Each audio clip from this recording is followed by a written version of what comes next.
الرحيم عن عمر بن الخطاب رضي الله تعالى عنه قال بينما نحن عند رسول الله صلى الله عليه وسلم ذات يوم اطلع علينا رجل شديد بياض الثياب شديد سواد الشعر لا يرى عليه أثر السفر ولا يعرفه منا أحد حتى جلس إلى النبي صلى الله عليه وسلم فأسند ركبتيه إلى ركبتيه ووضع كفيه على فخذيه وقال يا محمد أخبرني عن الإسلام فقال رسول الله صلى الله عليه وسلم الإسلام أن تشهد أن لا إله إلا الله وأن محمد رسول الله وتقيم الصلاة وتؤتي الزكاة وتصوم رمضان وتحج البيت إن استطعت إليه سبيلا قال صدقت قال فعجبنا له يسأله ويصدقه قال فأخبرني عن الإيمان قال أن تؤمن بالله وملائكته وكتبه ورسله واليوم الآخر وتؤمن بالقدر خيره وشره قال صدقت قال فأخبرني عن الإحسان قال أن تعبد الله كأنك تراه فإن لم تكن تراه فإنه يراك قال فأخبرني عن الساعة قال ما المسؤول عنها بأعلم من السائل قال فأخبرني عن أماراتها قال أن تلد الأمة ربتها وأن ترى الحفاة العراة العالة رعاء الشاء يتطاولون في البنيان قال ثم انطلق فلبثت مليا ثم قال لي يا عمر أتدري من السائل قلت الله ورسوله أعلم قال فإنه جبرائيل آتاكم يعلمكم دينكم رواه البخاری و مسلم ويقال لهذا الحديث حدیث جبرائیل. یہ جو حدیث ہے عمر بن خطاب رضی اللہ تعالیٰ عنہ سے روایت ہے کہ ہم بیٹھے ہوئے تھے نبی علیہ الصلوۃ والسلام کے سامنے ایک دن کہ ایک آدمی آیا اور اس کے اوپر سفید کپڑے تھے، یعنی سفید کپڑوں میں ملبوس تھا، اور بال کالے سیاہ بال تھے اس کے، لا یرا علیہ اثر السفر، لیکن اس پہ سفر کے کوئی اثرات نہیں تھے. بندہ جب مسافر آتا ہے تو ادھر ادھر دیکھتا ہے، وہ جگہ انجان ہوتی ہے، اس کو بیٹھنے کی جگہ کا پتہ نہیں ہوتا. اگر ہم کسی کے ہاں جاتے ہیں ہمیں نہیں پتہ ہوتا واش روم کس طرف ہے، بیٹھنا کہاں ہے، تو وہ سیدھا آیا اور نبی علیہ الصلوۃ والسلام کے سامنے بیٹھا، جیسے قاعدے کی شکل پہ میں بیٹھا ہوں، اور اپنے گھٹنے نبی علیہ الصلوۃ والسلام کے گھٹنوں کے ساتھ اس طرح ملائے اور سوال کرنے لگا. سب سے پہلا سوال کیا تھا اور گھٹنے ایسے کیے اور اپنے ہتھیلیوں کو نبی علیہ الصلوۃ والسلام کے رانوں پہ رکھے اور پوچھا یا محمد صلی اللہ علیہ وسلم اخبرنی عن الاسلام، مجھے بتاؤ، خبر دے دو اسلام کے بارے میں کہ اسلام کیا ہے.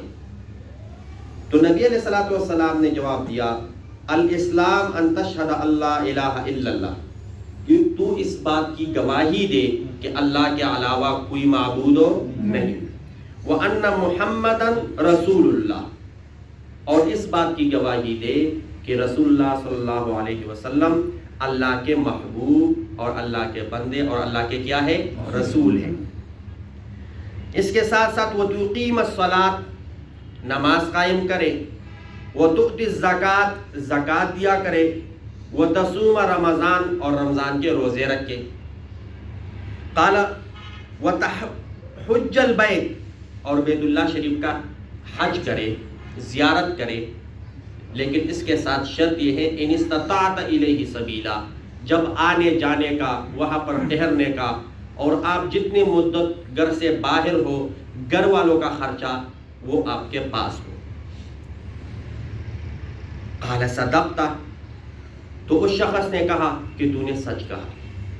فعجبنا، حضرت عمر رضی اللہ عنہ فرماتے ہیں کہ ہم تعجب میں پڑ گئے، عجیب بن رہے، سوال بھی کرتا ہے اور پھر بعد میں کہا ہاں آپ نے صحیح کہا۔ اور پھر پوچھا کہ مل ایمان، ایمان کیا ہے، عن الایمان، ایمان کے بارے میں۔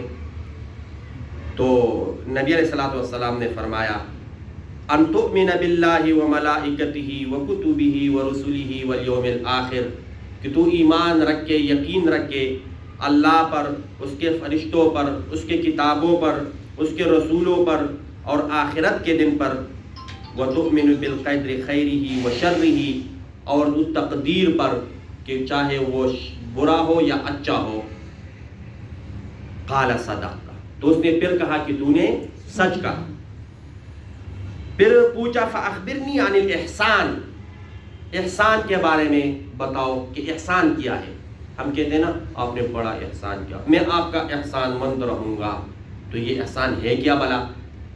تو نبی علیہ الصلوۃ والسلام نے جواب دیا ان تعبد اللہ کأنک تراہ، کہ تو اللہ کی عبادت اس طریقے پہ کرے گویا کہ تو اللہ کو دیکھ رہا ہے، گویا کہ تو اللہ کو، لیکن ہم تو عاجز لوگ ہیں۔ فَإِن لَمْ تَكُنْ تَرَاهُ، اگر آپ اس کو نہیں دیکھ سکتے، فَإِنَّهُ يَرَاكَ، پھر یوں تو ذہن میں ہو کہ وہ مجھے دیکھ رہا ہے۔ سب سے پہلا درجہ کیا ہے کہ عبادت اس طریقے پہ کرے کہ سب سے رابطہ ختم، اس سے رابطہ جڑ جائے، اس سے باتیں کرے بندہ۔ اب یہ جو سورۃ الفاتحہ ہم پڑھتے ہیں یہ اللہ کے ساتھ باتیں، لیکن اگر اس کا ترجمہ تفسیر ہم سمجھ لیں، الحمدللہ رب العالمین الرحمن الرحیم مالک یوم الدین، ہم اس کی تعریف کر رہے ہیں، اور تعریف کرتے کرتے ہم کہتے ہیں یا اللہ ہمیں سیدھا راستہ دکھا، اہدنا الصراط المستقیم، ہمیں سیدھا راستہ دکھا۔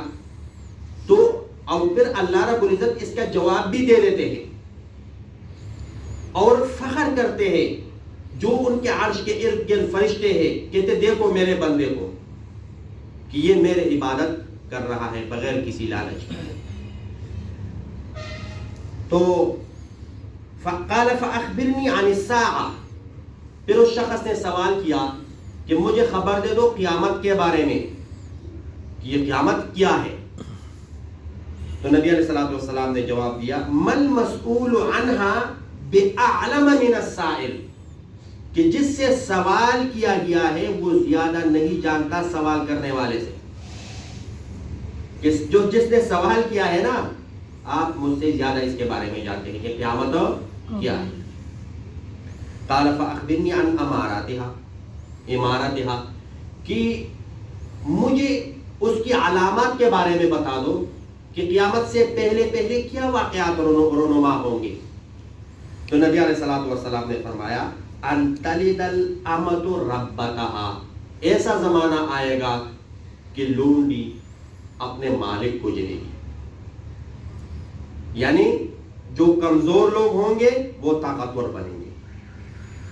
وَأَن تَرَى الْحُفَاةَ، اور آپ دیکھیں گے جن کے پاؤں میں جوتے نہیں، عُرَاةَ بدن پہ کپڑے نہیں، عَالَةَ چرواہے، رَعَا الشَّاء جو بکریاں چراتے ہیں، دمبے بکریاں چراتے ہیں پہاڑوں میں، يَتَطَاوَلُونَ فِي الْبُنْيَانِ، وہ کام چھوڑ جائیں گے، شہروں میں آ کر بڑی بڑی کوٹھیوں میں ایک دوسرے سے مقابلہ کریں گے کہ اس کی کوٹھی بڑی ہے، اچھا میں نے اس سے بڑی کوٹھی بنانی، تو بلڈنگوں میں اور عمارتوں میں ایک دوسرے سے سبقت اختیار کریں گے۔ اب حضرت عمر رضی اللہ تعالیٰ عنہ فرماتے ہیں ثم انطلق، پھر وہ شخص چلا گیا، اٹھ کے چلا گیا۔ فلبثت مليا، اب ایک عرصہ میں چپ رہا۔ ثم قال لي يا عمر، پھر نبی علیہ الصلوۃ والسلام نے پوچھا اے عمر اتدری من السائل، کیا تجھے پتہ ہے کہ اس دن جو شخص آیا وہ کون تھا؟ قلت، حضرت عمر رضی اللہ عنہ فرماتے ہیں میں نے کہا اللہ ورسولہ اعلم، ہم نہیں جانتے، یہ اللہ اور رسول کو پتہ ہوگا کہ وہ کون تھا۔ قال، نبی علیہ السلام نے فرمایا فَإِنَّهُ جبرائیل، یہ جبرائیل تھا، یہ جبرائیل علیہ السلام تھا. کیوں آیا تھا؟ آتاکم، آیا تھا تمہارے پاس، یعلمکم دینکم، تاکہ تمہیں تمہاری دین سکھائے. اس کو سب کچھ پتا تھا، ایمان کے بارے میں اس کو پتا تھا، احسان کے بارے میں اس کو پتا تھا، اسلام کے بارے میں اس کو پتا تھا، قیامت کے بارے میں اس کو پتا تھا، علامات قیامت کے بارے میں اس کو پتا تھا. لیکن وہ یہ سوالات کر کے تمہیں بتانا چاہ رہا تھا کہ آپ لوگوں کو پتہ چلے اور تمہیں معلوم ہو کہ یہ کیا چیز ہے. اب اس حدیث کو حدیث جبرائیل کہا جاتا ہے. کس حدیث سے یہ مشہور ہے؟ حدیث جبرائیل. اور اس حدیث میں 4-5 قسم کی چیزیں ہیں. ایمان کیا ہے، اسلام، احسان، قیامت اور علامات قیامت. اب یہ 5 چیزیں کیا ہے وہ علیحدہ انشاءاللہ ہر ایک دن ایک چیز بتائیں گے. انشاءاللہ آنے کی کوشش کریں گے نا انشاءاللہ. اللہ رب العزت ہمیں صحیح طور پر سنت پر عمل کرنے کی توفیق عطا فرمائے. اور یہ دعا بھی کر لیا کرے کہ مہینے بعد تنخواہ لینے کو پہنچ جاتے ہو تو یہ جو معاملات کبھی بند ہو جاتے تو اس کے لیے بھی ہاتھ اٹھا کر اپنے دعا کیا کرو کہ معاملات کم ہو جائے اور کاروبار چل پڑے. اور تیسری بات، یہ جو ٹائم ہے نا ہمارا، انشاءاللہ کل سے عصر کی نماز 4 بجے جمعہ کو